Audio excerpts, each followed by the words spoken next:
గొర్రెల స్కామ్లో మరో ఇద్దరు అరెస్ట్. పశుసంవర్ధక శాఖ JD Anjilappa, assistant director Krishnaiah అక్రమాలకు పాల్పడినట్లు ఏసీపీ నిర్ధారణ.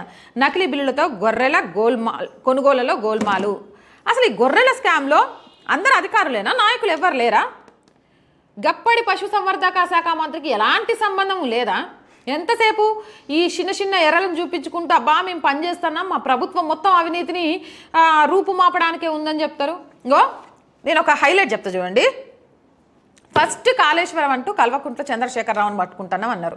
తర్వాత హెచ్ఎండిఏ లేఅవుట్ అంటూ A1 రేస్లు అంటూ కేటీఆర్ మెడకు చుట్టుకుంది. ఇక చూడు కేసీఆర్ని కేటీఆర్ని కటకటాల్లో పంపిస్తామని జనాలకు చెప్పిండ్రు.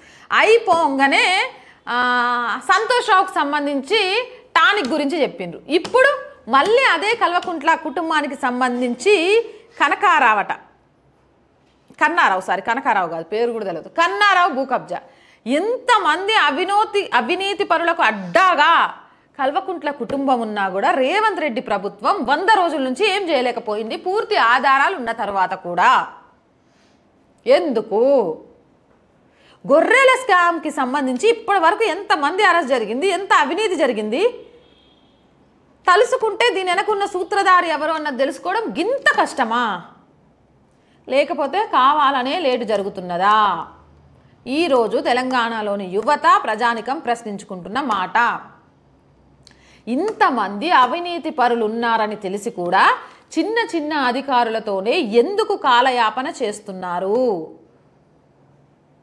మంత్రి శ్రీనివాస్ గౌడ్ ఇష్యూ కానీ, తలసాని శ్రీనివాస్ యాదవ్ ఇష్యూ కానీ, లేకపోతే ఇంకో ఎమ్మెల్యేది ఎంపీదే కానీ జీవన్ రెడ్డి 40 కోట్లు ఆర్టీసీకి బాకీ పడ్డది తిరిగి ఇచ్చిండా?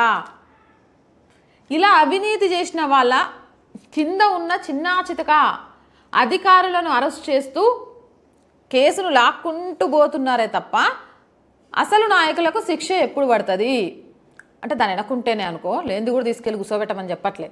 ఉంది అని నువ్వు ఎట్లా మాట్లాడతావంటే ఇక కేసు ఏమంటారు, రేవంత్ సారు కోమటిరెడ్డి సార్లే మస్తు సార్లు చెప్పింది. అందుకే సరే కన్నారావు అవినీతి భాగవతం గురించి కూడా మాట్లాడుకుందాం. కేసీఆర్ అన్న కొడుకు కన్నారావుపై భూ కబ్జా కేసు, 38 మంది బీఆర్ఎస్ నేతలపై కూడా పోలీసుల అదుపులో 5 పరారీలో కన్నారావు, మిగతా వాళ్ళు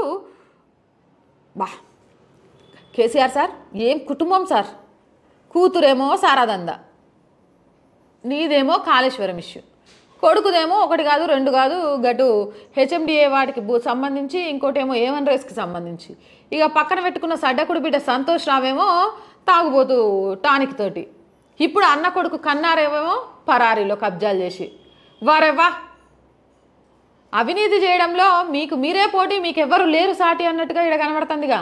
అంటే ఇక వాళ్ళు అంటారా నేను అంటున్నా మళ్ళీ నా మీద గుస్సాయో.